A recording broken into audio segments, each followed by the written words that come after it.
Bonjour à tous, j'espère que vous allez bien. Aujourd'hui, on se retrouve dans un nouveau podcast avec Pierre. Salut Pierre. Salut. Alors, qui es-tu Pierre? Est-ce que tu peux te présenter? Ouais, bien sûr. Donc je suis Pierre Levacher. Pour mettre un petit peu dans une case, je suis webmaster, mais plus spécifiquement, j'aide les thérapeutes et les praticiens de bien-être à se faire connaître et à développer leur activité sur Internet. Super. Alors, j'aimerais savoir un petit peu plus justement sur tout ce qui est web marketing, site internet, blog, quel est l'intérêt, etc. Est-ce que tu pourrais nous dire le but et l'intérêt d'avoir un site internet? Oui, bien sûr. Alors, il y en a plusieurs. Ça peut dépendre en tout cas du projet. Si on se base un petit peu sur la demande principale pour les thérapeutes et les praticiens de bien-être, l'intérêt, ça va être de pouvoir se démarquer sur Internet en ayant vraiment une vitrine professionnelle. Évidemment, de gagner en visibilité. Souvent, c'est le but de la démarche de créer un site, c'est d'être référencé et donc d'être visible sur les moteurs de recherche. Donc, de permettre à ses clients de nous trouver. Et puis, l'autre intérêt aussi, c'est de permettre aux personnes de rentrer dans son univers. Puisqu'on va les emmener quelque part où il y a vraiment un site qui nous correspond, s'il a été bien fait, avec des couleurs qui nous correspondent, une typographie qui va mettre aussi en valeur les émotions qu'on veut faire passer à la personne, le message qu'on veut faire passer. Voilà, donc le site internet, il est là pour tout ça. D'accord, mais c'est très Voilà. intéressant. Et si je devais juste rajouter un petit truc, c'est que quand même le but du site internet est aussi de convertir les visiteurs et, et donc avoir un site pro, ça rentre aussi dans cette démarche pour son activité de permettre ça. Super. Et un blog, qu'est-ce que tu penserais du blog? Blog ou pas blog? Quel est l'intérêt d'avoir un blog? Alors blog évidemment, blog ou en tout cas création de contenu, parce que j'ai un site internet vitrine de base. Il va permettre, comme on disait tout à l'heure, de se présenter ses services, etc. Mais arrive à un moment donné où il faut quand même montrer son expertise à ses clients potentiels. Et pour ça, le blog va permettre d'aborder des sujets précis, de donner des réponses, mais aussi de donner son approche. L'idée, c'est pas forcément même si on dit que tout a été déjà dit sur Internet, c'est vrai, mais ça n'a pas été dit de ta façon, en fait. Et c'est ça qui est important, c'est de montrer toi ton point de vue. Et puis, dans la façon dont tu vas aborder le sujet, la façon dont tu vas tourner tes phrases, il y a aussi des choses qui passent. Donc, ton expertise, mais aussi, encore une fois, toi qui tu es, ta personnalité. Et donc, le blog, il va venir appuyer tout ça. Donc, c'est vraiment hyper important. Et puis, d'un point de vue référencement, c'est aussi un vrai plus, puisque plus on aborde de problématiques, plus on se crée de portes d'entrée vers son site internet. C'est-à-dire qu'un article va être pensé pour répondre à un sujet précis, une problématique précise que peuvent se poser les internautes. Et du coup, on se crée de la visibilité sur ces recherches-là. Est-ce que tu pourrais nous dire un petit peu comment faire attention lorsqu'on fait appel à un prestataire web? Quels sont les points où on doit faire attention? Oui. Alors, encore une fois, ça dépend du projet et des objectifs que tu vas avoir pour la création de ton site internet. Après, moi, ce que je recommande quand même, c'est de bien faire gaffe à être propriétaire de sa solution. Quand on fait du site professionnel, en tout cas, ça me paraît hyper important d'être propriétaire de son site, d'être propriétaire de son domaine, d'être propriétaire de son hébergement, parce que tu sais jamais ce qui peut se passer, en fait. Et typiquement, il y a des personnes qui ne sont pas propriétaires, donc le jour où elles vont rompre le contrat avec leur prestataire, elles n'ont plus de site internet, ou alors le nom de domaine ne leur appartient pas. Il y a des prestataires qui vont demander de payer des fois très cher pour récupérer le nom de domaine, et si tu le fais pas, tu perds ta visibilité, tout ce que tu as construit. Donc il y a quand même tout ça à prendre en compte. Après, qu'est-ce que je pourrais dire d'autre? Faire attention au référencement. Puisqu'on disait tout à l'heure, le but, notamment un des objectifs du site, c'est de gagner en visibilité, faire gaffe qu'il y a bien un vrai travail qui est fait sur le référencement.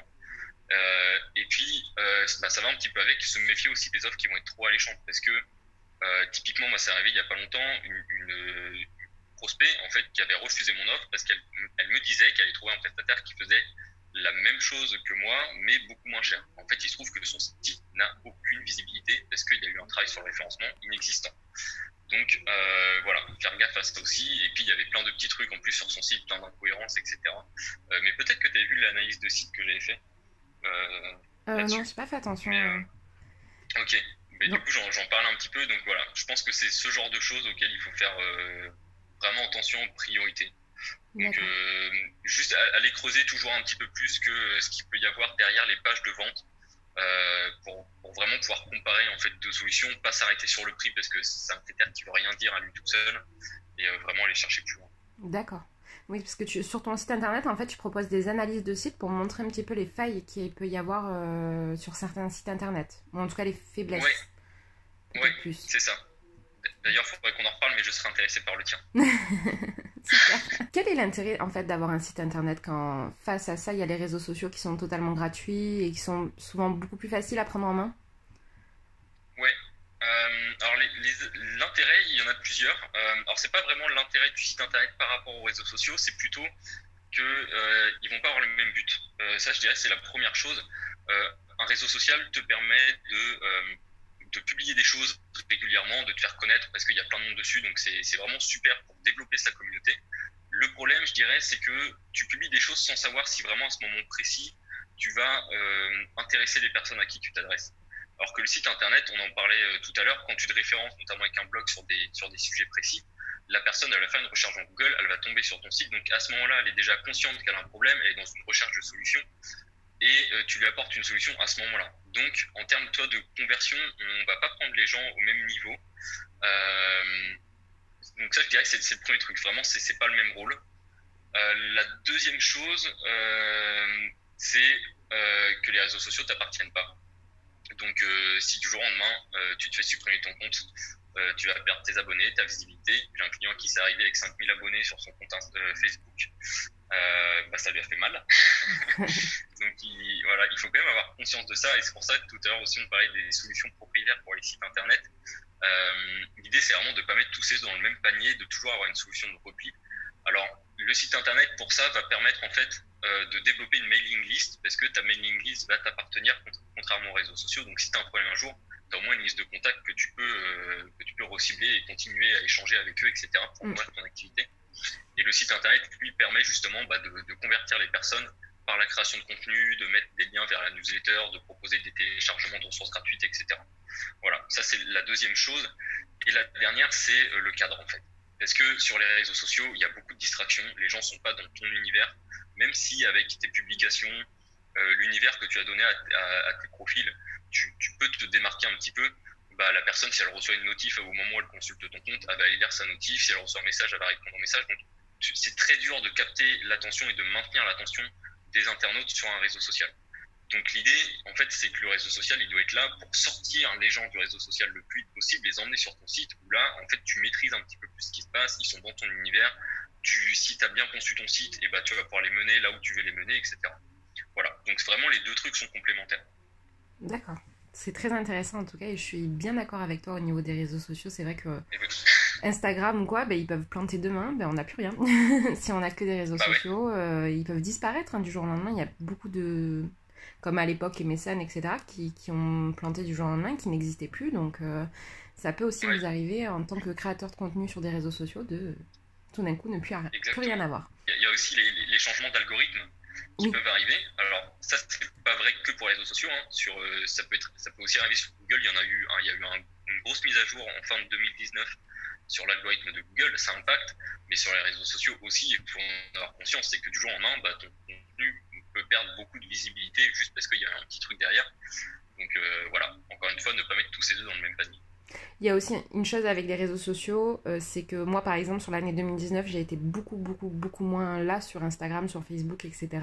Et quand j'ai repris un petit peu mon activité personnelle en début 2020, c'est vrai qu'au début on rame un petit peu parce que l'algorithme d'Instagram a pris l'habitude de pas forcément nous mettre pas en tête de liste, mais nous montrer en fait, vu qu'on a été moins là.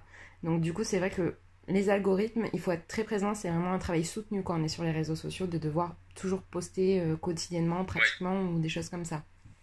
Oui, tout à fait. Oui, sinon tu as la sanction derrière. C'est ça.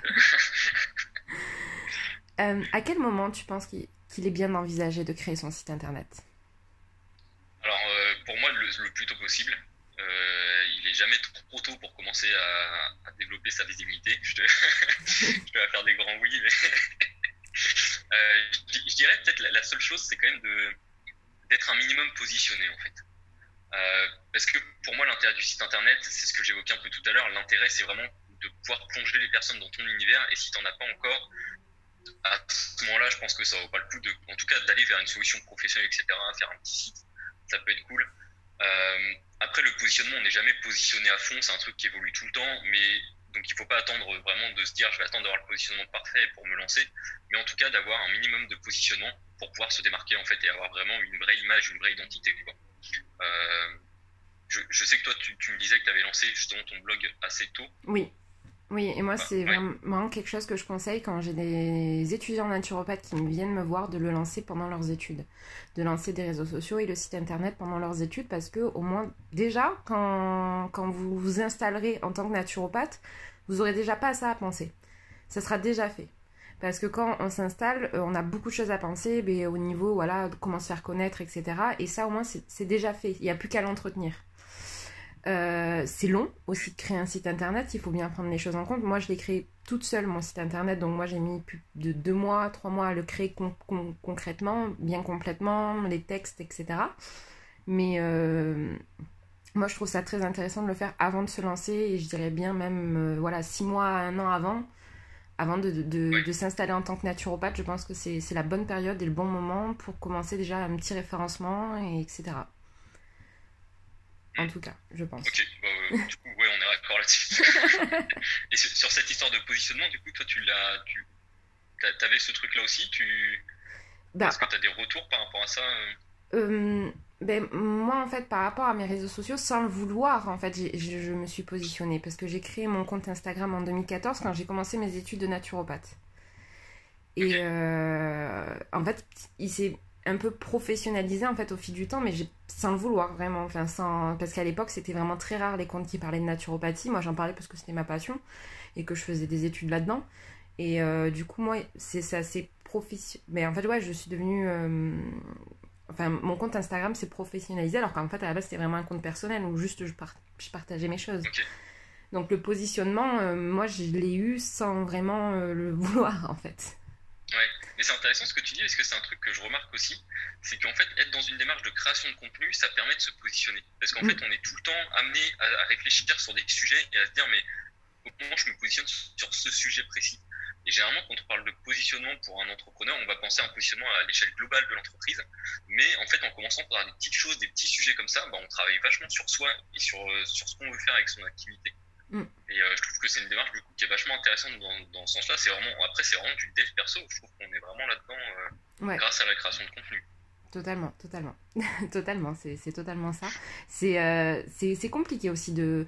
Enfin, moi, j'ai toujours eu ce truc où j'ai toujours été autodidacte, en fait, dans le marketing digital, etc. J'ai jamais fait aucune formation, etc. Sauf depuis 2 mois où je suis coachée. Mais on parle plus, on va dire, de mon contenu que de la création de contenu, que de tout le Ouais, reste, en fait, de toute la structure. En fait, on parle plus du cœur que de tout ce qui tourne autour. Mais c'est vrai que c'est très compliqué, ça bouge tout le temps, il faut toujours être très à l'affût de ce qui se passe, etc. Mais c'est passionnant en fait, comment le digital peut aussi changer des vies. Moi, je le vois au niveau de mon activité de naturopathe, quand je peux comparer avec des naturopathes de ma promotion qui sont moins sur les réseaux sociaux, qui ont peut-être même pas de réseaux sociaux, même pas de site internet, qui ne fonctionnent que par les flyers, le bouche à oreille, des ateliers en magasin bio dans leur région, des choses comme ça.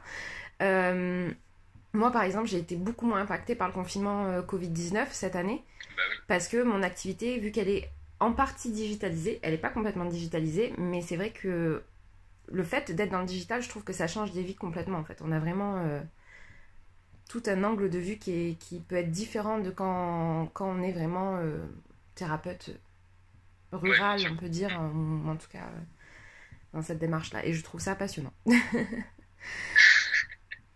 Donc voilà. Est-ce que tu aurais Ouais. d'autres choses à rajouter, Pierre? Non, rien de particulier. Ben, je te remercie, Je Pierre. crois que c'est tout. S'intéresser, je crois que c'est surtout ça. Parce Ouais. qu'il y a beaucoup de personnes en fait pour qui c'est compliqué et c'est normal, c'est un métier, c'est un domaine vraiment à part.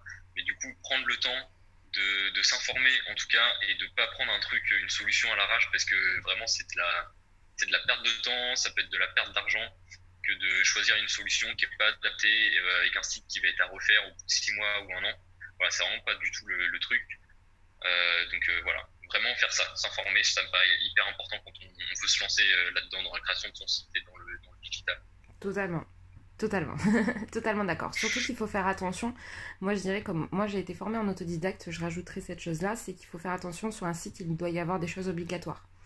comme les mentions légales, les conditions générales de vente, les choses comme ça. Donc c'est un site internet, voilà, c'est si moi comme je l'ai fait en autodidacte, il faut bien se renseigner pour aussi le protéger, pour tout ça. Bon après, Pierre me dira s'il est bien protégé, mais s'il est bien, si je rentre bien dans les cadres, mais en tout cas, quand on se lance là-dedans, voilà, il faut bien se renseigner, il faut faire attention à toutes ces petites choses-là, parce qu'il y a plein de détails à prendre en compte. Oui, c'est ça, t'as très bien précisé le truc. Mais je te remercie Pierre. Donc j'espère que ce Merci podcast, à toi.